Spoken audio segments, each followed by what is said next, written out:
여러분, 청년들에게 일자리를 알선하는 국내 모 기업이 있습니다. 여러분도 아시죠? 알바이라고 아시죠? 들어본 적이 있으시죠? 그 기업체에서 청년들에게 설문조사를 했습니다. 그랬더니 놀랍게도 청년들 가운데 88%의 청년들이 1년에 한 번 이상 운세를 본다라는 겁니다. 더욱이 25%의 청년들은 매주 운세를 본다라는 겁니다. 왜 그리 운세를 보는가라고 물었더니 미래가 두렵다, 미래가 불안하다라는 거예요. 여러분, 우리 청년들이 지금 두려움의 영에 빠져 있습니다. 청년들이 결코 쉽지 않습니다. 여러분, 과거에는 그래도 4년제 대학 나오면 뭐 좀 더 나으냐 못하냐 그 문제는 있겠지만 취업은 다 했습니다. 저희 졸업할 때만 해도 말이죠. 그런데 요즘은 대학을 나와도 정규직 직장 구하기가 하늘의 별 따기다라는 거죠. 이 정권 들어서서 청년들 실업자가 청년 실업자만 해도 100만 명 가까이 된다라는 그런 통계도 있습니다. 여러분, 그런데 생각해 보면 청년들만이 미래에 대한 두려움이 있는 것은 아닌 것 같아요. 모든 사람이 두려움의 영에 지금 직면하고 있지요.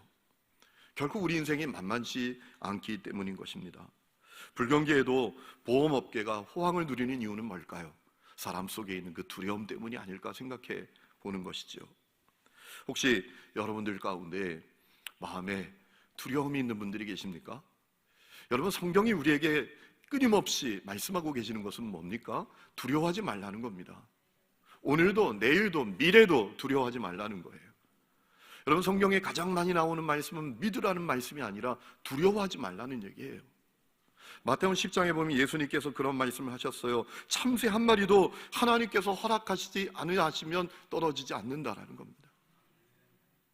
참새 한 마리도 하나님이 결제하시지 않으면 떨어지지 않는다는 거예요. 하물며 너희일 거 보냐? 너희는 많은 참새보다 귀하니라 라고 하셨어요. 두려워하지 말라는 것입니다. 그런데 오늘 우리가 읽은 말씀은 그 정도가 아닙니다. 미래에 대한 두려움 정도가 아니라, 미래에 대해서 두려워하지 말라는 정도가 아니라 더 나아가서 미래를 건설하라라는 겁니다. 미래는 두려워할 것도 없고 미래를 건설하라 라고 오늘 말씀이 우리에게 알려주고 있는 것을 보게 됩니다. 여러분, 주전 536년에 이스라엘 성들이 바빌론에서 돌아온 다음에 했던 일이 무엇입니까? 성전 재건 시작했습니다. 그런데 성전 재건 시작했다가 대적자들의 방해로 말미암아 중단하고 16년 세월을 보내게 됩니다. 그때 활약했던 선지자가 있습니다. 스가랴라는 이름을 가진 선지자입니다. 그런데 여러분, 스가랴는 단지 성전 재건을 독려했던 선지자만이 아니라 이스라엘의 미래에 대해서 하나님의 계획을 증언했던 선지자였습니다. 그 방법은 하나님께서 그에게 보여주신 환상을 전해주는 거였어요. 여러분, 하나님께서 스가랴 선지자에게 환상을 보여주셨습니다. 그 환상은 이스라엘의 미래에 대한 환상이었습니다. 이 스가랴는 자기가 본 환상을 전하는 것을 통해서 하나님의 말씀을 증언했던 선지자입니다. 스가랴에 보면 총 8개의 환상이 나오는데 오늘 우리가 읽은 말씀은 3번째 환상입니다. 여러분, 1절 말씀을 보니까 스가랴가 무엇을 보았습니까? 측량줄을 손에 잡고 있는 한 사람을 보았습니다. 그는 하나님이 부리시는 천사였습니다. 자, 측량줄은 뭐 할 때 씁니까? 건물을 짓기 전에 측량할 때 셉니다. 사용합니다. 여러분, 지금은 다 레이저로 측량을 하지만 과거에는 줄자로 측량을 합니다. 긴 줄자. 건물을 짓기 전에 땅을 측량하고 건물을 어디에다 앉힐까, 얼마나 규모로 앉힐까, 이것을 위해서 사용하는 줄자가 측량줄이었습니다. 스가랴가 측량줄을 손에 잡고 있는 한 사람을 보았다라는 겁니다. 그 사람에게 묻습니다. 어디로 가느냐라고 물었더니 그건 뭐라 합니까? 예루살렘에 간다는 겁니다. 예루살렘의 너비와 길이를 측량하기 위해서 간다라는 겁니다. 여러분, 이 환상은 놀라운 메시지를 가진 거였습니다. 이스라엘 성들에게 주시는 놀라운 메시지가 담겨져 있는 환상이었습니다. 어떤 메시지입니까? 이스라엘 성들은 미래가 없다고 생각했어요. 우리에게 미래는 너무나 암울하다, 우리에게 미래는 없는 거야 라고 생각하던 이스라엘 백성들에게 주님이 이 환상을 통해서 말씀하시는 것입니다. 너희들에게 미래가 있다. 너희들에게 미래가 있다. 여러분, 왜 이스라엘 백성들이 미래가 없다고 생각했나요? 그들이 바빌론에서 이제 포로 생활을 마치고 돌아왔는데 와보니까 폐허입니다. 폐허. 여러분, 느헤미야 1장을 보면 느헤미야가 형제 하나니가 예루살렘에 돌아와서 하는 이야기를 듣게 됩니다. 예루살렘의 상황이 어떠냐? 다 무너져 있다라는 거예요.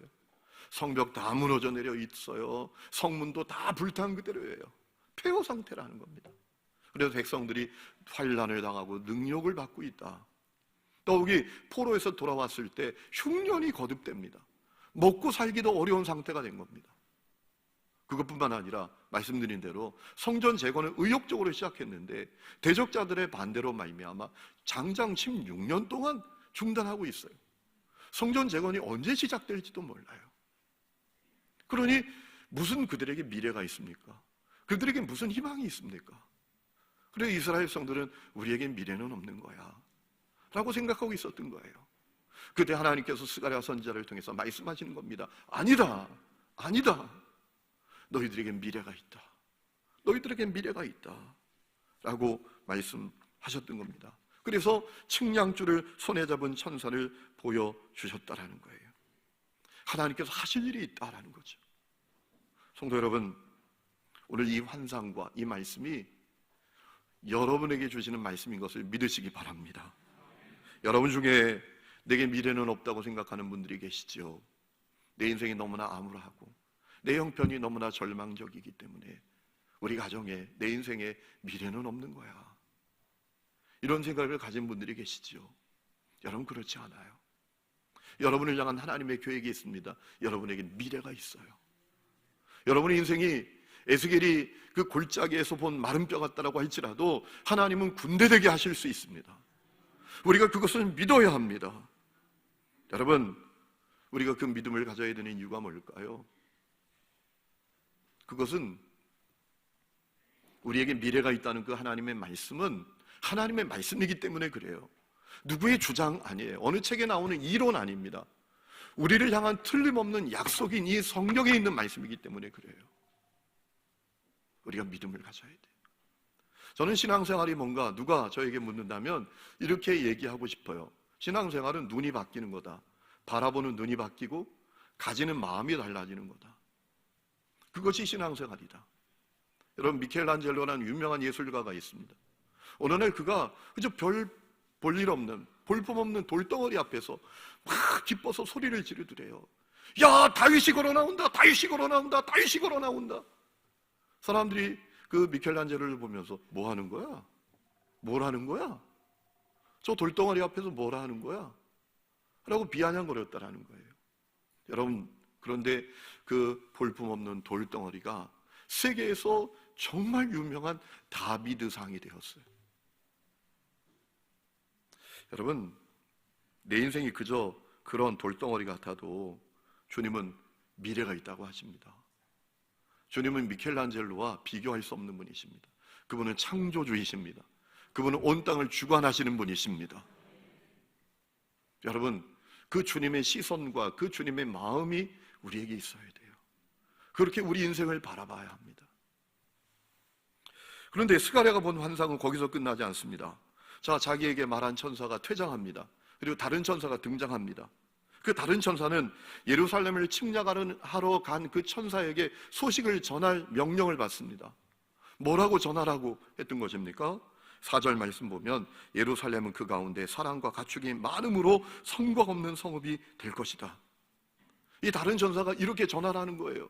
예루살렘의 사랑과 또 가축이 얼마나 많은지 성곽 없는 성곽이 될 것이다. 이런 이야기를 전하라는 거예요. 측량하러 간 천사에게. 쉽게 말하면 무슨 얘기입니까? 하나님의 계획 바뀌었다더라. 하나님 계획이 수정됐다더라. 성벽 안 세우신다더라. 그러니까 측량할 것도 없다. 왜? 그 성에 사람과 가축이 얼마나 많은지 수용 불가합니다. 그 성곽을 세워가지고는 그 성 안에 사람과 가축이 얼마나 많은지 수용할 수가 없습니다. 하나님의 계획이 수정됐다는 거예요. 성곽 안 세우는 것으로. 그거 전하라는 거예요. 여러분, 이 환상은 정말 놀라운 메시지였습니다. 이스라엘 백성들에게 미래가 있는 정도가 아니라 그 미래는 놀라운 미래요, 풍성한 미래다라는 것입니다. 여러분, 저는 이런 생각을 해봤습니다. 이 환상을 본 스가랴, 또 스가랴가 전하는 그 말씀을 듣는, 환상의 내용을 전해 듣는 이스라엘 백성들의 마음이 어땠을까? 황당했을 것 같아요. 아니, 우리에게 미래가 있어? 우리의 미래가 풍성하고 놀라워? 허풍 아니야, 허풍? 우리 현실을 봐, 현실을. 폐허잖아, 폐허. 여러분, 사실 이스라엘 백성들이 바벨론에서 포로에서 해방되기는 했지만 그 당시의 세상은 페르시아 세상입니다. 바벨론은 패배했지만 페르시아가 이겼습니다. 이스라엘은 아직도 페르시아 세상 가운데 속해 있어요. 완전한 자유와 해방을 갖게 된 것이 아닙니다. 나라도 온전히 회복된 것이 아닙니다. 그러니 그렇게 들리지 않았을까요? 우리에게 미래가 있어. 우리의 미래는 놀랍고 풍성해. 허풍 떨고 있네. 그걸 어떻게 우리가 받아들여? 그게 믿어져? 그게 현실 가능해? 실현 가능해? 이런 마음이 들지 않았을까라는 생각이 듭니다. 그런데 여러분, 생각해 보면 우리를 향한 하나님의 말씀은 사실 허풍처럼 들려요. 우리를 향한 하나님의 말씀은 우리의 이성으로 참 이해하고 납득하기 어려운 말씀뿐입니다. 자, 홍해를 향하여 지팡이를 내밀래. 그러면 갈라진다는 것입니다. 요단강을 향하여 발을 내디디더라는 겁니다. 그러면 갈라진다고. 여리고성을 그저 돌기만 하라는 겁니다. 무너진다고. 이웃에 다니면서 그릇을 다 빌려오라는 겁니다. 그리고 마지막 남은 기름을 거기다 부으라는 겁니다. 다 채워진다고. 여러분, 허풍 아닙니까? 허풍? 그것뿐만이에요. 돌 항아리에 물을 부으래요. 포도주가 된다고. 태어나서 한 번도 보지 못한 사람에게 실로암 못에 가서 눈을 씻으래요. 보게 된다고. 여러분, 이것이 납득하기 어려운 말씀 아니에요. 이해할 수 있는 말씀이에요. 그런데 그 말씀에 믿고 순종함에 어떤 역사가 일어나요? 홍해가 갈라지고, 요단강이 갈라지고, 여리고성이 무너지고. 여러분, 그냥 물이, 아무 맛도 없는 그 물이 최상품 포도주가 되고 말이죠. 한 번도 보지 못했던 사람들의 눈이 완전하게 밝아지는 역사가 있었다라는 것이죠. 여러분, 그럼에 하나님께서 스가랴를 통해서 주신 말씀을 믿으라 라는 거였어요. 너희들에게 미래가 있다. 그 미래는 풍성하고 놀랍다. 여러분, 이 본문 속의 환상이 오늘 여러분을 위한 환상이라는 사실을 여러분 아십니까? 여러분, 믿어지십니까? 믿음이 있기를 주의 이름으로 축원합니다. 두려움에서 자유하시기를 축원합니다. 여러분, 우리가 두려워하는 거 하나님 기뻐하시지 않습니다. 왜냐하면 두려움은 곧 하나님의 사랑을 불신하는 거예요. 하나님 우리를 사랑하십니다. 얼마나 사랑하십니까? 이 독생자에서, 이 십자가에서 독생자 예수를 내어주시기까지 사랑하셨어요. 죄는 내가 졌는데 죄값은 예수님이 치르시도록 독생자를 내어주신 것이 우리를 향한 하나님의 사랑이에요. 그렇게 우리를 사랑하십니다. 그 하나님의 사랑이 우리에게 있습니다. 여러분, 두려움과 염려는 그 하나님의 사랑을 불신하는 거예요. 여러분, 이렇게 한번 생각해 보세요. 여러분을 정말 사랑하는 분이 있어요. 여러분을 위해서 못할 게 없습니다. 자기의 있는 것을 다 내어줄 수 있는 사람이에요. 그렇게 여러분을 사랑하는 사람이에요. 그 사람에게 여러분이 매일 이렇게 얘기한다면 어떻게 될까요? 당신의 사랑 나 잘 모르겠어요. 당신이 날 사랑하는지 잘 못 믿겠어요. 당신이 날 돌본다고 책임진다 하고 날 지켜준다고 하는데 그거 다 뻥처럼 들려요. 그래서 난 두려워요. 이런다면 그 사람이 얼마나 답답해할까요? 여러분, 오늘 우리의 모습이 그 모습이 아닐까요?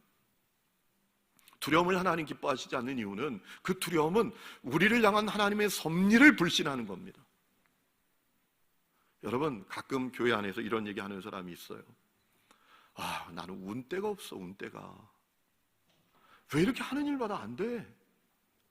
왜 하는 일마다 실패고 그냥 낙방이고, 아, 나는 도대체 운이 없어, 운때가 없어. 이렇게 말하는 사람들이 가끔 있더라고요, 교회 안에도. 여러분, 운이 없는 것이 아니라 하나님의 섭리 가운데 있는 거예요. 운이 없는 게 아니에요. 내가 하나님의 섭리 가운데 있는 거예요. 폴 마이어라는 사람이 있습니다. 세일즈의 왕이라고 불렸던 인물인데요, 이분이 독일 이민자 출신입니다. 미국인이지만 독일에서 그 가문이 미국으로 이민 온 가문이에요. 너무 가난합니다.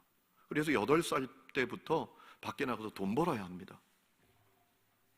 가까스로 공부하고 돈 모아서 대학에 갔는데 학비가 없어서 중퇴합니다. 그리고 돈 벌려고 취업을 하려고 하는데 떨어지기 시작하는데요, 57번까지 떨어져요. 그런데 포기를 몰라요. 58번째 합격을 합니다. 그런데 3달 만에 해고를 당합니다. 왜냐하면 심각한 말 더듬이에요. 세일즈를 해야 되는데 말을 더듬으면 어떡해요? 이건 물건 좋아요, 사세요 이래야 되는데 이건 물건이 좋아요 이러면 어떻게 되겠어요? 그래서 3달 만에 해고. 넌 안 되겠다. 해고를 당한 겁니다. 그런데 59번째 또 도전을 해서 그가 취직이 됩니다. 놀라운 사실은 이가 믿음의 사람이었습니다. 하나님을 분명히 믿는 사람이었어요. 지혜를 구할 때 지혜 주시고, 힘을 구할 때 힘을 주시고, 능력을 구할 때 능력을 주시는 분, 믿는 자에게 능치 못할 일이 없다는 사실을 믿는 사람이었어요. 그래서 이 폴 마이어가 27살 때 100만 불 세일즈를 달성합니다. 놀랍죠. 그런데 웬걸 얼마 지나지 않아서 그 재산 또 다 날렸습니다. 아주 철석같이 믿었던 사람에게 사기를 당해서 전 재산을 날린 거예요. 그래도 낙심하지 않습니다. 끊임없이 다시 도전합니다. 그래서 결국 40개가 넘는 회사를 세웁니다. 엄청난 돈을 법니다. 거부가 됩니다. 그리고 자기 재산을 결국은 50%를 다 기부합니다. 이 폴 마이어가 남긴 유명한 얘기가 있습니다. 인생에서 실패한 사람의 90%는 진짜 패배한 것이 아니라 다만 포기했을 뿐이다. 왜 포기할까요? 내 인생에 하나님의 섭리가 있다는 사실을 믿지 못하니까 포기하는 거죠. 성도 여러분, 실패도 낙방도 고난도 하나님의 섭리 가운데 있다는 사실을 믿으시기 바랍니다. 하나님께서는 스가랴가 본 환상을 통해서 오늘도 우리에게 말씀하십니다. 너에게 미래가 있어. 그 미래는 놀라워 풍성할 거야. 너가 이것을 믿었으면 좋겠어 라고 말씀하시는 겁니다. 믿음의 역사가 일어납니다. 지난번 원주에 집회 갔다가 집회 끝났는데 한 남자가 저에게 다가옵니다. 그러더니 혹시 원주중학교 안 나오셨나요? 그래요. 아 그래요? 맞아요. 제가 원주중학교 나왔어요. 몇 회예요? 그래서 제가 몇 회입니다 했더니 야! 나 시업이야! 라고 하는 거예요. 야 이상일 나 몰라. 나 시업이 아니 로비에서 다른 분들 다 보는데 교인들이 눈이 동그래진 거예요. 야! 막 그러니까 알고 보니까 중학교 동창이에요. 너무너무 반갑다 친구야. 그래서 그 교회에서 제공하는 식사를 제가 사용하고 그 친구가 밥 사준다 해가지고 둘이 밥 먹으러 갔어요. 밥 먹으러 가서 밥을 다 먹고 났는데 그 친구가 저에게 슬며시 이렇게 얘기하는 거예요. 야, 솔직히 나는 네가 이렇게 될 줄 몰랐어. 아, 감사합니다. 웃어주셔서. 2부에 뵐 때는 이렇게 말씀드렸는데 저 얘기가 뭔가 하고 대부분 젊은 분들이 연세가 드시니까 다 인생의 경륜이 있어서 센스가 있으시네. 당황스럽더라고요. 야, 난 솔직히 네가 이렇게 될 줄 몰랐다. 너 중학교 다닐 때 맨날 어깨 축 처지고 얼굴은 그냥 어둡고 맨날 불만만 많고 너 그랬잖아. 제가 부인하지 않았어요. 맞아. 내가 중학교 3학년 때 예수님 만나고 하나님의 놀라운 계획이 있다는 사실을 믿기 전까지는 나도 이렇게 될 줄 몰랐어. 그랬더니 맞아. 그래서 밥 먹으면서 부흥회를 했습니다. 여러분을 향한 주님의 미래가 있습니다. 그 미래는 놀랍고 풍성합니다. 믿으시기를 주의 이름으로 축원합니다. 내가 믿으면 하나님의 영광을 보리라. 너가 믿으면 하나님의 영광을 보리라. 어떤 분은 그렇게 생각할 수 있어요. 아유, 저는요, 뭐 가진 게 없어요. 능력도 없어요. 재능도 변변치 않고요. 누구처럼 뭐 배경도 없고 밀어줄 수 있는 사람, 도와줄 사람도 없어요. 여러분, 그래서 하나님께서 스가랴에게 또 하나의 환상을 보여주셨잖아요. 오늘 5절 말씀 보니까 스가랴는 환상 가운데 천사가 전하는 음성은 이렇게 됐습니다. 여호와의 말씀에 내가 불로 둘러싼 성곽이 되며 그 가운데에서 영광이 되리라. 아멘. 여러분, 하나님께서 친히 이스라엘 백성들의 성곽이 되어 주신대요. 그것도 불성곽.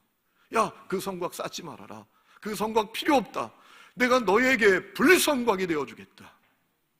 여러분, 불성곽을 누가 뚫어요? 불성곽을 누가 무너뜨릴 수 있어요?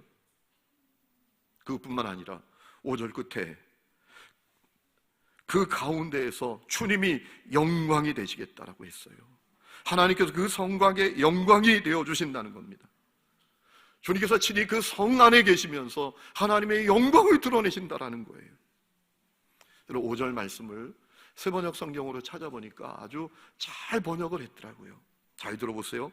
바깥으로는 내가 예루살렘의 둘레를 불로 감싸 보호하는 불성벽이 되고, 안으로는 내가 그 안에 살면서 나의 영광을 드러내겠다. 나 주의 말이다. 여러분, 저는 이 말씀을 세번역 성경에 찾아보는데 막 눈물이 나는 거예요. 이 말씀 믿어지는 거예요. 내가 바깥에서는 너의 불성곽이 되어준다.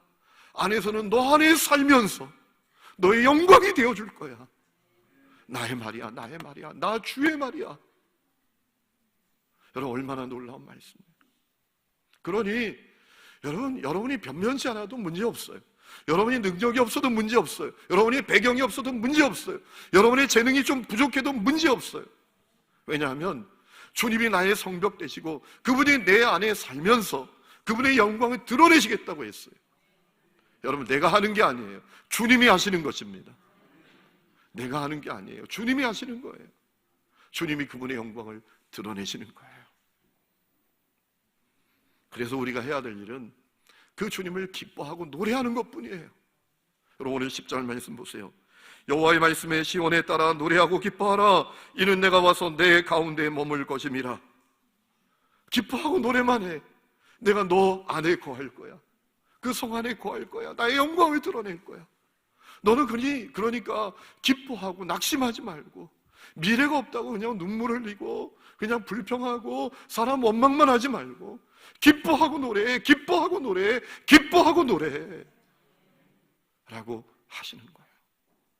오늘 이 은혜가 여러분 가운데 있기를 주의 이름으로 축원합니다. 성도 여러분, 분위기가 영성이에요. 표정이 영성이에요.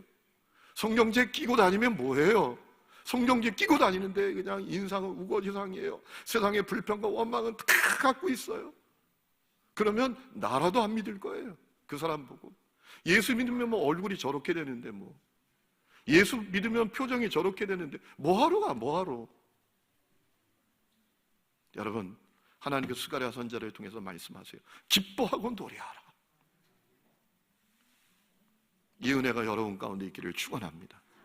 내가 하는 게 아니라니까요. 주님이 성곽이 되어주시고 그 안에 살면서 하나님의 영광을 드러내신다라는 거예요. 그런데 여러분, 주님이 다 하신다고 우리가 아무것도 안 하는 건 아니에요. 주님께서 나의 미래를 건설하시면 우리도 그 건설의 역사에 참여해야 합니다. 우리도 우리의 미래를 건설해야 합니다. 어떻게 우리가 우리의 미래를 건설할 수 있을까요? 오늘 말씀에 아주 중요한 사실을 알려주시는데, 내가 성벽을 쌓으려고 하지 말라는 거예요. 내 스스로 성벽 쌓기를 중단하라라는 겁니다.